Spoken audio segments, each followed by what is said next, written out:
Praise the lord. ప్రభు నామమునికి స్తుతి కలుగును గాక. దేవదేవునికి స్తోత్రం కలుగును గాక.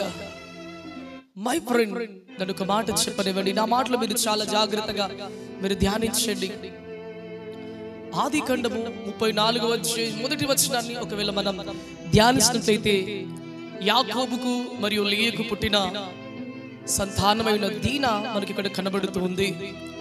ఈ దీనా ఎవరంటే, దేవుడు ఏర్పరచుకున్న కుటుంబములో జన్మించిన హల్లెలూయా ఒక స్త్రీ అండి.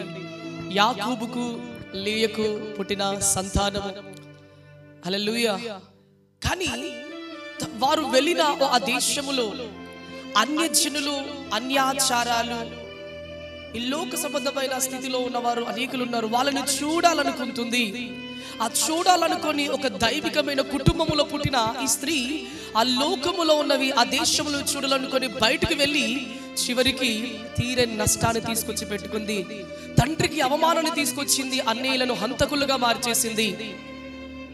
ఈరోజు క్రైస్తవులుగా ఉన్న మన జీవితాల్లో కూడా దేవుని బిడ్డలారా, ఈ లోకాన్ని చూడాలి, ఈ లోకంలో ఉండాలి, ఈ లోక సంబంధమైన జీవితాన్ని జీవించాలంటే అది కూడా మన జీవితంలో తీరని నష్టాన్ని తీసుకుని వస్తుంది.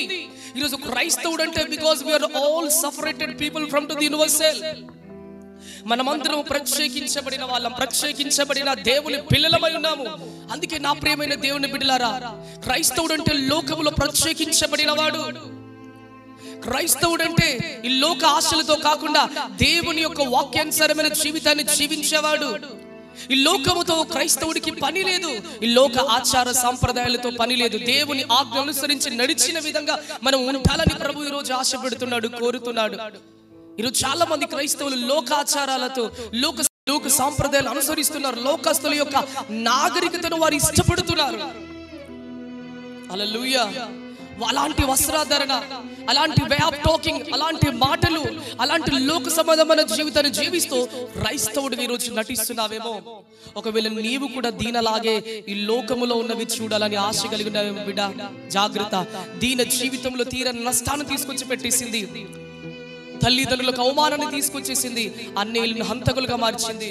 ఈరోజు నీ జీవితము అనేకులకు దీవెనకరంగా ఉండాలి అంటే ఈరోజు దేవుని వాక్యానుసారమైన జీవితాన్ని జీవించాలా.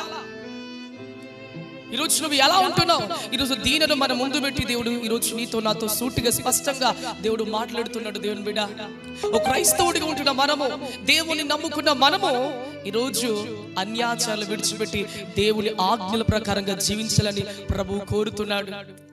మనం ప్రత్యేకించబడిన వాళ్ళం. మనకంటూ ఒక ప్రత్యేకత ఉంది బిడ్డ. హల్లెలూయా. ఈరోజు ఏ విధంగా ఉంటున్నావు దేవుని బిడ్డ? హల్లెలూయా. దేవుని నామానికి అవమానం తీసుకొచ్చే బిడ్డగా ఉంటున్నావా? దీన కూడా అలాగే చేసింది, నష్టపోయింది. మరి నువ్వెలా ఉంటున్నావు?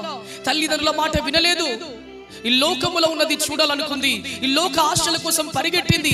చివరికి తల్లిదండ్రులను అవమానం తీసుకొచ్చింది, అన్నయ్యలను హంతకులుగా మార్చింది. ఈ రోజు కూడా ఈ లోకము నిన్ను ఆకర్షిస్తుంది, లోకము నిన్ను పిలుస్తుంది, లోకము పాపము వైపుకి నిన్ను నడిపిస్తుంది. అయితే ఈ లోకం వైపు కాకుండా నా యేసయ్య వైపు చూడు. నీ జీవితాన్ని అనేకులకు నా ప్రభు దీవెనకరంగా ఉంచుతాడు. హల్లెలూయా. Praise the lord. ఈ లోక సంబంధమైన జీవితం కోసం పరిగెట్టకు, కానీ నా యేసయ్య వైపుకు పరిగెట్టు. ఈ రోజు ఆయన కోసం ప్రత్యేకంగా జీవించు బిడ్డ. నేను అనేకులకు నా ప్రభు దీవెనకరంగా ఉంచుతాడు. కాబట్టి ఈ రోజు ఒకవేళ ఈ రోజు ఇంకా నువ్వు లోకములోవేమో, ఆ లోక జీవితానికి గుడ్ బై చెప్పేసి ఈరోజు ఒక దీనలా కాకుండా దేవుని వాక్యం విన్నా ఆయన బిడ్డగా ఈరోజు ఒక మార్పు చెందాలని ఈరోజు ఈ వాక్యముతో నేను హెచ్చరిస్తూ నీతో మాట్లాడుతున్నాడు. హల్లెలూయా. ఈరోజు ఏ విధంగా ఉంటున్నావు? ఏ విధంగా నీ జీవితాన్ని ముందుకు నడిపించే విధంగా ఉంటున్నావు? దేవుని బిడ్డ, ఒకసారి నిన్ను నువ్వే ఆలోచించే. హల్లెలూయా. ప్రభు నామమునికి స్తుతి కలుగును గాక. దేవదేవునికి స్తోత్రం కలుగును గాక. చాలా సార్లు అనుకుంటాం, జస్ట్ మాటే కదా, జస్ట్ చూపులే కదా. ఆ మాటే దేవునికి దూరం చేసింది ఏదైనా వనములో ఆదాము అవ్వలను. హల్లెలూయా. అందుకే లేఖనం సెలవిస్తుంది, ప్రసంగి గ్రంథం 10:1 ముక్కావాని తైలములో చచ్చిన ఈగ పరుట వలన అది చెడ్డ వాసన కొడుతుంది. కొంచెము బుద్ధిహీనత మంచి ఘనతను, మంచి జ్ఞానమును తేలగొడుతుంది. మనం అనుకుంటే జస్ట్ టాకే కదా, జస్ట్ మాటలే కదా, నేనేం మిస్టేక్ చేయట్లేదు కదా. ఆ మాటలోనే ఉంది బిడ్డ భయంకరమైన స్థితి.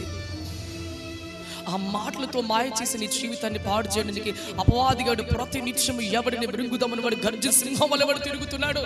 ఈరోజు నువ్వు వాడి వైపు చూడకుండా ఉండాలంటే వాక్యానుసారమైన జీవితంలో నువ్వు ముందుకు వెళ్ళాలి. అయితే ఈరోజు దీనలా కాకుండా దేవుని వాక్యం విన్న దేవ భక్తి విషయంలో సాధకం చేసుకున్న బిడ్డగా ఈ రోజున ఉండాలని ప్రభు ఎంతగానో ఆశపడుతున్నాడు, కోరుకుతున్నాడు.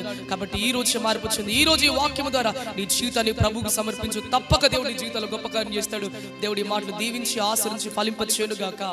ఆమేన్, ఆమేన్, ఆమేన్.